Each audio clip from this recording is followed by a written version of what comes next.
Teman-teman yang dimuliakan oleh Allah Subhanahu wa taala, nasta'inu billah. Kita hari ini akan belajar setelah kita belajar ibunda dari Zaid bin Thabit, maka hari ini saatnya kita belajar dari ibunda Anas bin Malik. Masya Allah, subhanallah teman-teman. Ini di antara ikhtiar kita yang mempelajari siapa di antara tokoh-tokoh yang banyak memberikan kontribusi kepada Islam dan siapa di balik kehebatan tokoh tersebut, Masya Allah. Kita tahu siapa di antara kita yang tidak mengenal sosok Anas bin Malik, Masya Allah. Kalaupun ada yang belum mengenal sosok Anas bin Malik, Masya Allah, maka hari ini kita akan belajar kembali siapa sebenarnya Anas bin Malik, sehingga subhanallah kita dapat mengambil banyak faidah dari kisah atau perjalanan hidup beliau, Masya Allah. Jadi teman-teman yang dimuliakan oleh Allah Subhanahu wa taala, Anas bin Malik, beliau adalah seorang ulama yang sangat terkenal kecerdasannya, yang sangat terkenal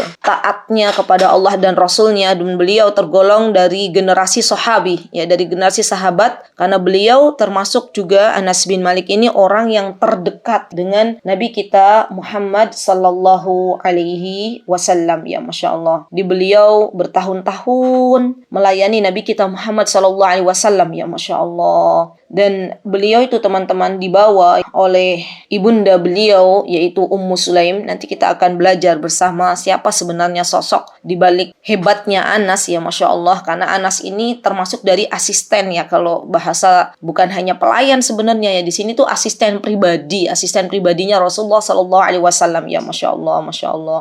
Beliau Rasulullah sallallahu alaihi wasallam itu tidak pernah melakukan hal yang membuat Anas sedih, Bahkan Anas bin Malik sendiri, beliau pernah menuturkan, kata beliau, subhanallah, saking agungnya akhlak Rasulullah sallallahu alaihi wasallam, Masya Allah, selama Anas bin Malik ini menjadi asisten pribadi Rasulullah SAW, kata Anas, subhanallah, tidak pernah keluar dari mulut Nabi kita Muhammad sallallahu alaihi wasallam kata-kata yang kasar, tidak pernah, Masya Allah. Tidak pernah pula Nabi kita Muhammad sallallahu alaihi wasallam menunjukkan muka yang masam, muka yang tidak suka, raut yang tidak suka, itu nggak pernah, subhanallah. Bisa dibayangkan enggak kalau ada seorang asisten yang mana, atau seorang sekretaris lah misalnya, dalam sebuah perusahaan dia punya bosnya itu menunjukkan akhlak yang sangat-sangat baik, mukanya nggak pernah masam, kata-katanya selalu kata-kata yang menyejukkan jiwa, pastinya kan asisten pribadinya sangat-sangat betah untuk tinggal bersama bos tersebut, Masya Allah. Begitulah kondisi Anas bin Malik dengan Rasulullah sallallahu alaihi wasallam. Jadi subhanallah, kata Anas bin Malik, Rasulullah sallallahu alaihi wasallam itu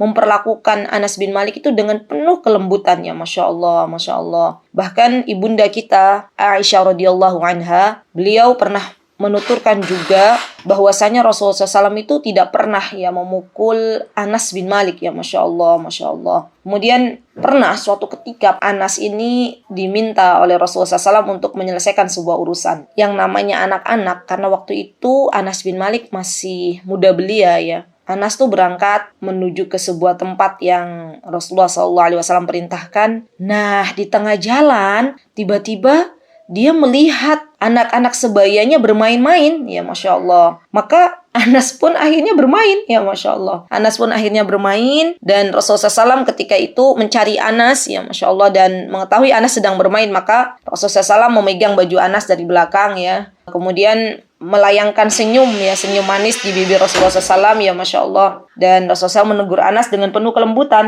Maka subhanallah, Anas tuh sebelum Rasulullah SAW berkata, Anas sudah pergi gitu loh. Saking malunya Anas ketahuan Rasulullah SAW, karena harusnya pergi ke sebuah tempat, Anas malah bermain. Akhirnya subhanallah, Anas nih langsung pergi ke tempat yang Rasulullah SAW perintahkan, Masya Allah, Masya Allah. Jadi subhanallah teman-teman, beginilah seharusnya kita bersikap kepada asisten-asisten pribadi kita, Masya Allah. Jadilah seperti Rasulullah SAW, Masya Allah. Bagaimana beliau perlakukan Anas bin Malik ini yang dengan penuh akhlak yang sangat-sangat mulia, Masya Allah, Masya Allah. Luar biasa teman-teman. Bahkan Abu Hurairah, saking dekatnya Anas bin Malik bersama Rasulullah SAW, karena memang Anas bin Malik itu hidup bersama Rasulullah SAW. Jadi ibunya Ummu Sulaim itu waktu Rasulullah SAW berhijrah ke kota Madinah, ketika itu beliau nih Ummu Sulaim mengatakan kepada Rasulullah SAW, kata beliau, wahai Rasulullah SAW, seluruh wanita-wanita Ansar telah memberikan hadiah yang terbaik untukmu. Maka ya Rasulullah, katanya Ummu Sulaim, aku akan berikan hadiah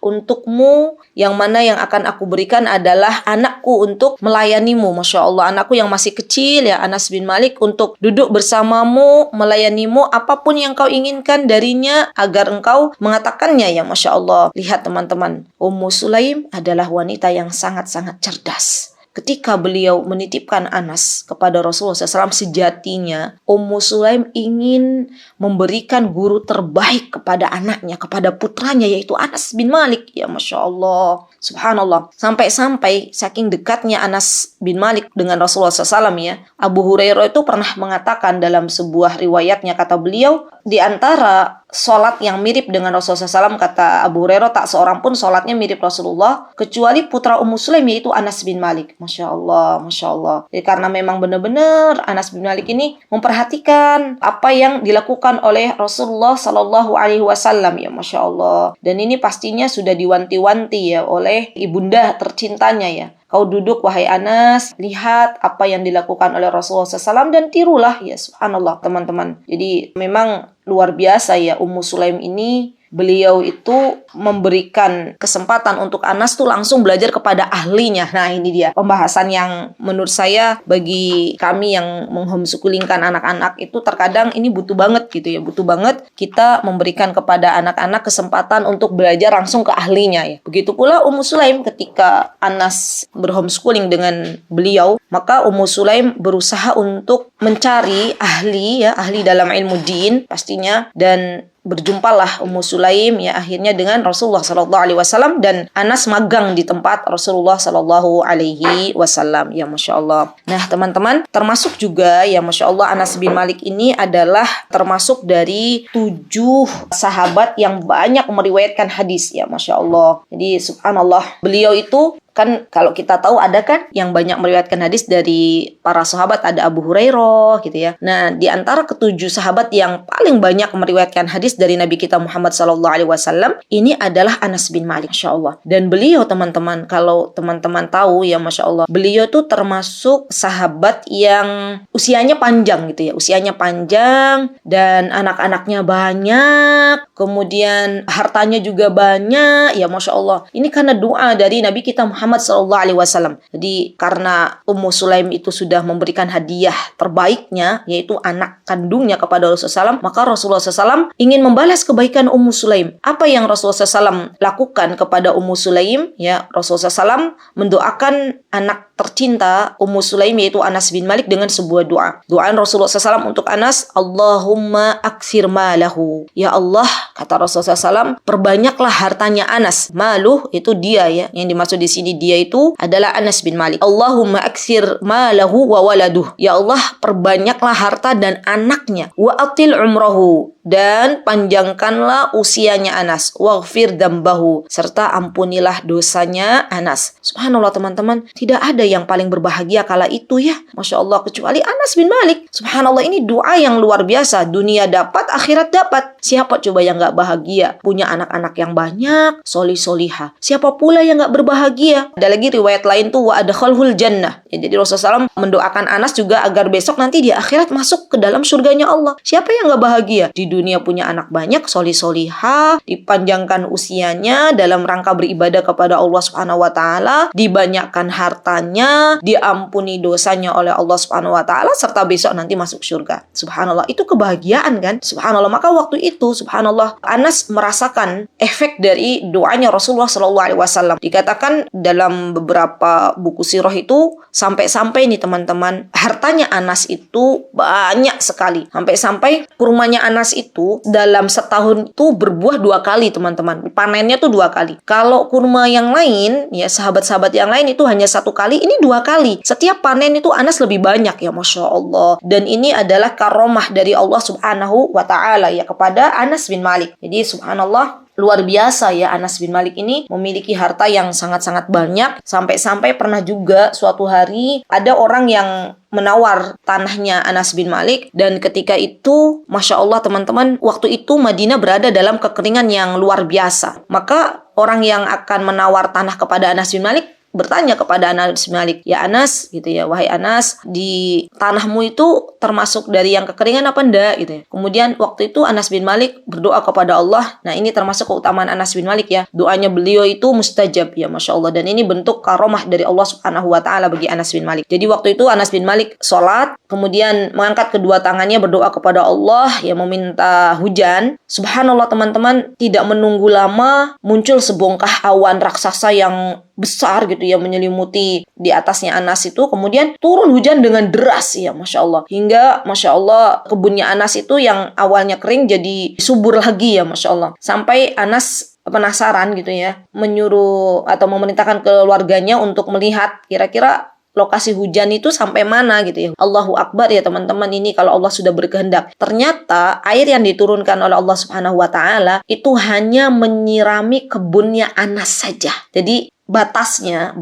itu hanya sampai tanahnya Anas, tidak lebih dari itu ya. Masya Allah, Masya Allah, Allahu Akbar. Inilah keberkahan doanya Rasulullah Shallallahu Alaihi Wasallam kepada Anas bin Malik. Subhanallah. Dan ketika Rasulullah SAW mendoakan harta Anas yang banyak ya, maka Rasulullah SAW mendoakan anak-anaknya Anas juga banyak. Sampai-sampai dalam sebuah riwayat ya, Anas itu punya anak lebih dari 100 ya, lebih dari 100. Bahkan Masya Allah ketika beliau masih hidup, beliau itu sudah menguburkan anak cucunya kurang lebih sebanyak 129.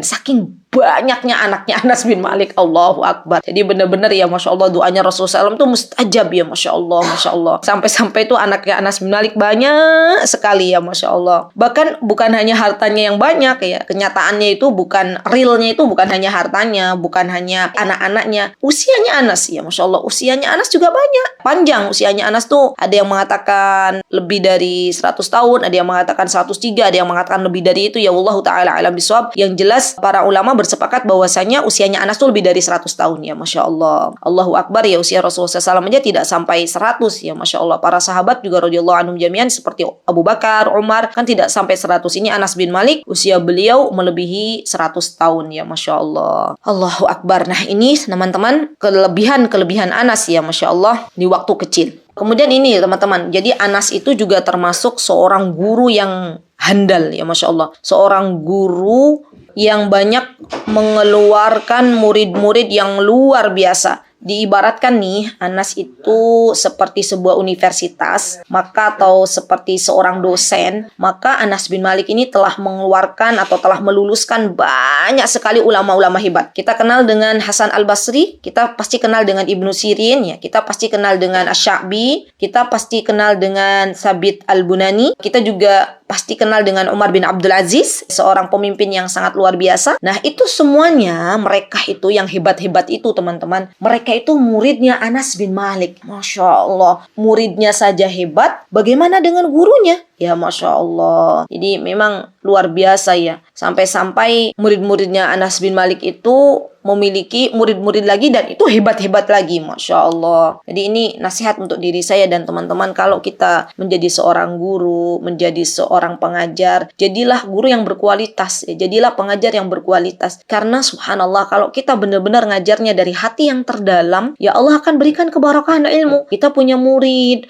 kita punya murid lagi ya, Masya Allah. Dan Allah jadikan tuh murid-muridnya murid-murid yang hebat ya, Masya Allah, Masya Allah. Dan jangan pernah, ya ini nasihat untuk diri saya dan teman-teman, jangan pernah melihat seberapa banyak atau sedikitnya murid yang kita ajarkan. Para ulama tuh mau loh mengajarkan walaupun hanya satu, itu mau ngajar ya, Masya Allah. Karena memang tujuan mereka ngajar itu bukan untuk mencari banyak-banyakan murid, bukan. Tapi tujuan mereka mengajar itu adalah karena rasa cinta mereka kepada ilmu. Bisa jadi satu murid yang belajar itu nanti akan meluluskan dari satu murid itu banyak sekali murid-murid setelahnya. Ya, Masya Allah, Masya Allah. Ini nasihat untuk saya dan dan teman-teman. Jadi jangan sampai ketika teman-teman tuh buka halaqah gitu ya, halaqah ilmu, kemudian kok yang datang sedikit gitu. Kenapa yang datang itu kok nggak banyak? Didik walaupun cuma 5 orang ya, 7 orang nggak apa-apa. Didik dengan baik. Didik dengan baik murid-muridnya dari mulai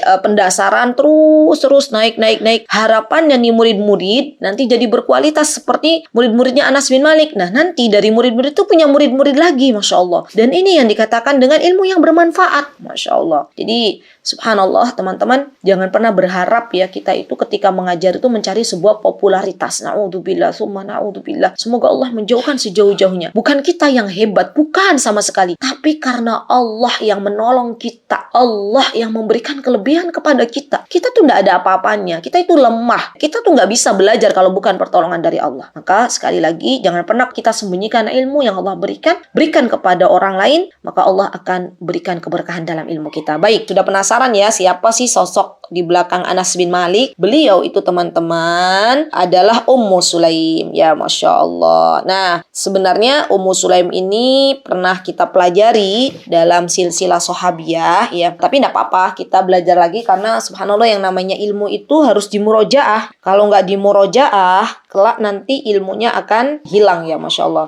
Jadi di belakang hebatnya Anas itu ada Ummu Sulaim. Jadi subhanallah Anas tuh nggak lahir dari belahan batu ya, melainkan subhanallah lahir dari ibu yang sangat-sangat cerdas. Ibu yang memiliki peran besar ya, Masya Allah, untuk Islam. Subhanallah. Bahkan subhanallah teman-teman, Ummu Sulaim ini berasal dari keturunan yang mulia. Ada yang mengatakan namanya Ummu Sulaim adalah Rumaiso, ada yang mengatakan Rumaiso. Jadi dalam kitab-kitab sirah itu terkadang para ulama mengatakan asli namanya Ummu Sulaim itu Rumaiso. Ada juga yang mengatakan Rumaiso, ada yang mengatakan Aniqah, ada juga yang mengatakan Malikah. Ya wallahu taala alam bisawab. Yang pasti yang dimaksud di situ adalah Ummu Sulaim ibunda Anas. Ummu Sulaim bin Milhan bin Khalid bin Zaid bin Haram. Ya, ini nama Ummu Sulaim ibunda Anas bin Malik. Beliau berasal dari suku Khazraj, ya dari Bani Najjar ya. Pernah kan kita dengar apa itu Khazraj ya? Dan apa itu Bani Najjar ya, Masya Allah. Termasuk di antara keturunan Bani Najjar ini ada Ummu Sulaim, yaitu ibundanya Anas bin Malik. Dulu teman-teman, Ummu Sulaim itu sebelum menikah dengan Abu Talha, nanti kita dengar ya insya Allah bagaimana solihannya Ummu Sulaim ya, Masya Allah, kepada suaminya ya, istri yang solihah ya, ketika melayani suaminya dengan benar-benar totalitas ya, Masya Allah. Maka sebelumnya izinkan saya untuk mengenalkan siapa sosok suami Ummu Sulaim sebelum beliau menikah dengan Abu Talha. Jadi Ummu Sulaim ini teman-teman, beliau dulu pernah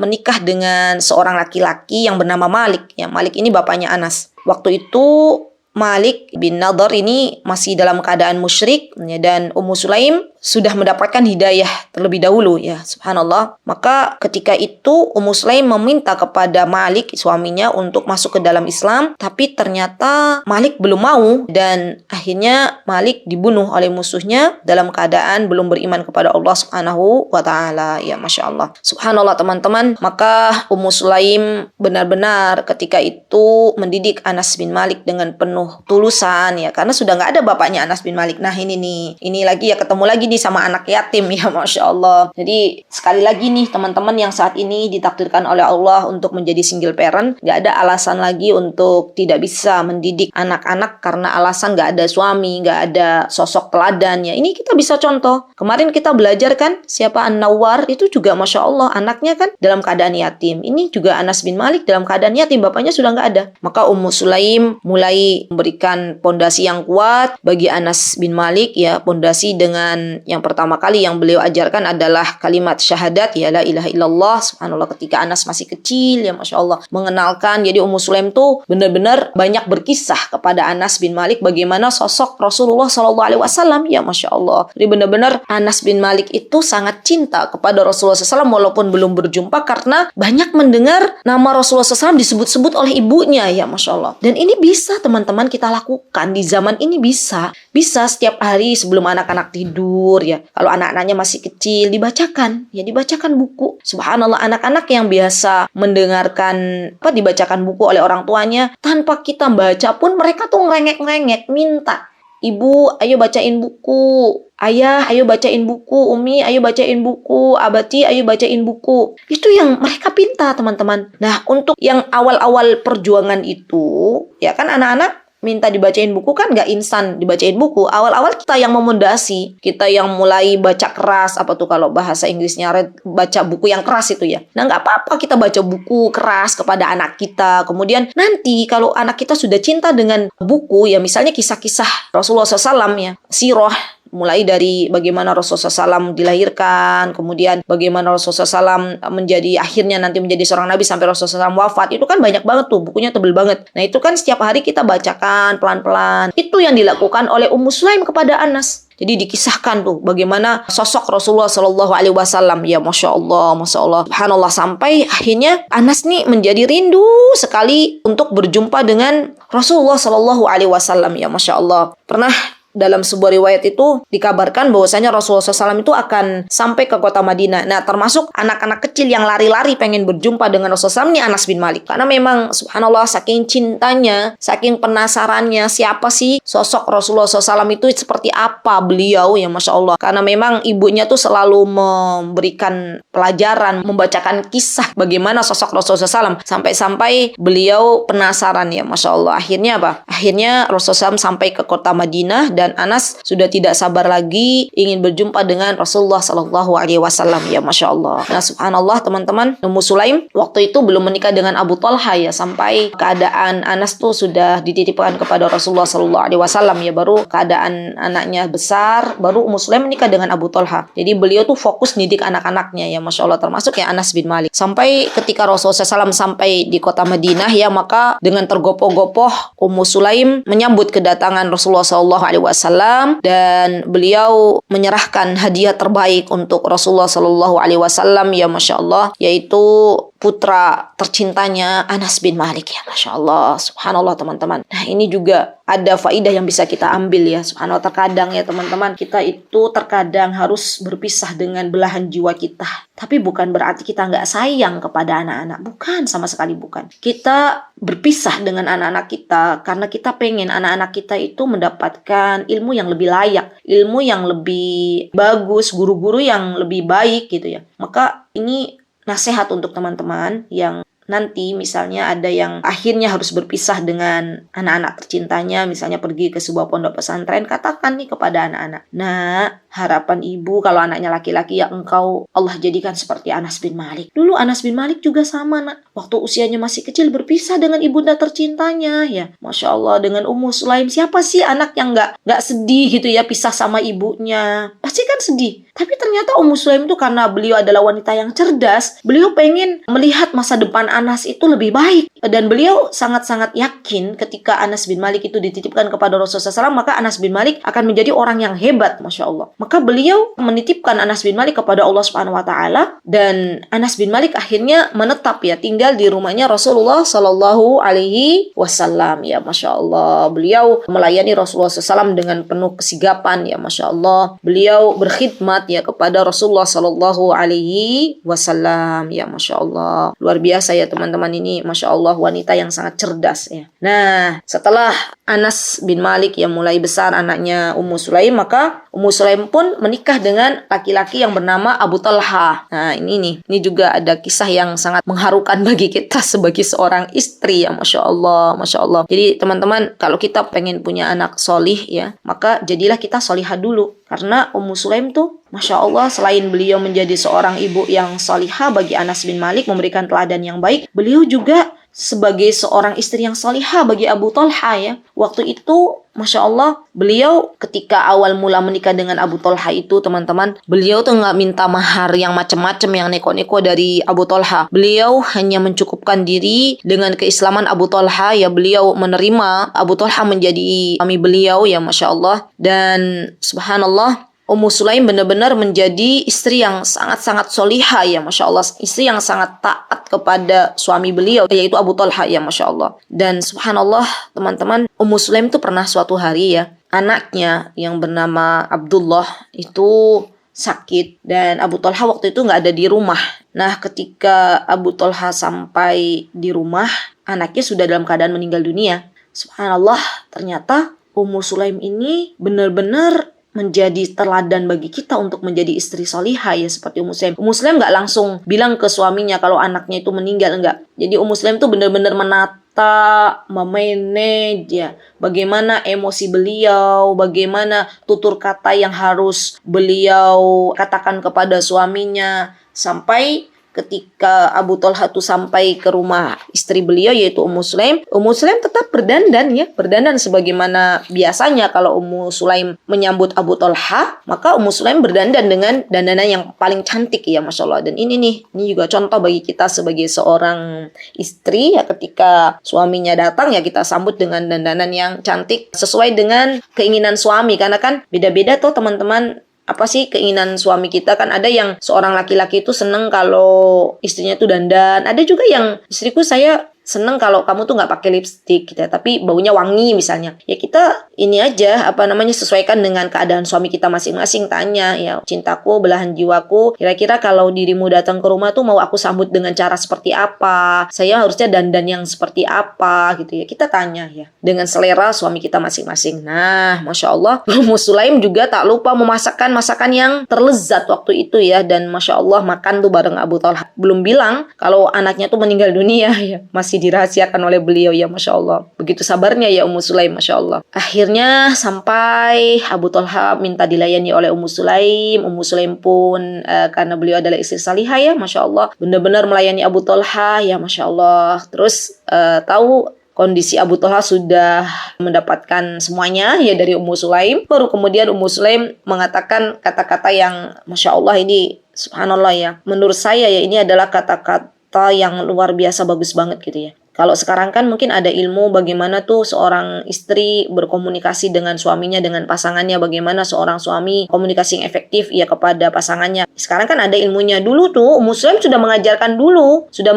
terlebih dahulu bagaimana seni berkomunikasi dengan pasangan ya, Masya Allah. Subhanallah, ini contoh teladan bagi kita semuanya, Masya Allah ya. Ummu Sulaim yang mengajarkan itu semuanya adalah Allah Subhanahu wa Ta'ala ya, Masya Allah. Apa yang dikatakan oleh Ummu Sulaim ya kepada suami tercinta beliau ya, Masya Allah. Subhanallah, kata beliau, wahai Abu Talha ya, kalau ada nih orang misalnya meminjam sesuatu ya, meminjam barang ya, Masya Allah, terus ternyata orang itu nggak mau mengembalikan ya apa yang dipinjamnya ya, kira-kira menurut, kalau bahasa Jawa itu menurut jenengan tuh seperti apa gitu ya. Maka Abu Talha juga mengatakan kepada Ummu Sulaim, berarti itu kan dolim ya, karena memang barangnya orang tersebut harus dikembalikan. Kalau misalnya tidak dikembalikan ya berarti itu dolim. Subhanallah. Baru kemudian Ummu Sulaim mengatakan ya, begitu pula dengan anak kita yaitu Abdullah ya, Abdullah itu adalah pemberian dari Allah Subhanahu wa Ta'ala, dan saat ini Allah mengambil kembali ya pemberian dari Allah Subhanahu wa Ta'ala. Dan ketahuilah wahai suamiku, katanya Ummu Sulaim, bahwasanya Abdullah sudah kembali kepada Allah Subhanahu wa Ta'ala ya. Kemudian Abu Talha mengucapkan kalimat istirja, innalillahi wa inna ilaihi raji'un ya, Masya Allah. Dan beliau akhirnya berjumpa besok harinya ya, Abu Talha dengan Rasulullah Sallallahu Alaihi Wasallam ya, Masya Allah. Dan Rasulullah SAW mendoakan untuk keluarga Ummu Sulaim ya dengan doa yang luar biasa ya, semoga Allah menggantikan dengan apa yang telah diambilnya ya kepada kalian wahai Ummu Sulaim ya, Masya Allah. Dan subhanallah, dari doanya Rasulullah Sallallahu Alaihi Wasallam ya, Masya Allah, ternyata Allah berikan kepada Ummu Sulaim itu anak-anak yang luar biasa, yang jadi ketika Allah mengambil Abdullah dari Ummu Sulaim dan Abu Talha ya, Masya Allah, kemudian Allah memberikan kepada Ummu Sulaim keturunan yang luar biasa, sampai diriwayatkan dari seorang sahabat bahwasanya Ummu Sulaim ini anak-anaknya tuh para penghafal Al-Quran ya, Masya Allah, luar biasa ya, Masya Allah. Jadi benar-benar teman-teman, yang namanya sabar itu ya, kalau kita pengen, saya pun masih jauh kalau dibandingkan dengan Ummu Sulaim ya Allah, tidak ada apa-apanya. Mungkin sabarnya saya itu lebih sedikit daripada sabarnya teman-teman. Sabarnya teman-teman tuh banyak banget gitu ya. Nah, ini sabar yang pertama itu, sabar yang dikatakan sabar itu adalah sabar ketika pertama kali dia mendengarkan musibah ya, seperti Ummu Sulaim ini ya, ketika tahu anaknya wafat maka beliau bersabar ya, Masya Allah. Begitu pula dengan Abu Talha ya, Abu Talha ketika tahu bahwasanya anaknya diambil kembali oleh Allah Subhanahu wa Ta'ala, maka Abu Talha pun bersabar ya. Masya Allah,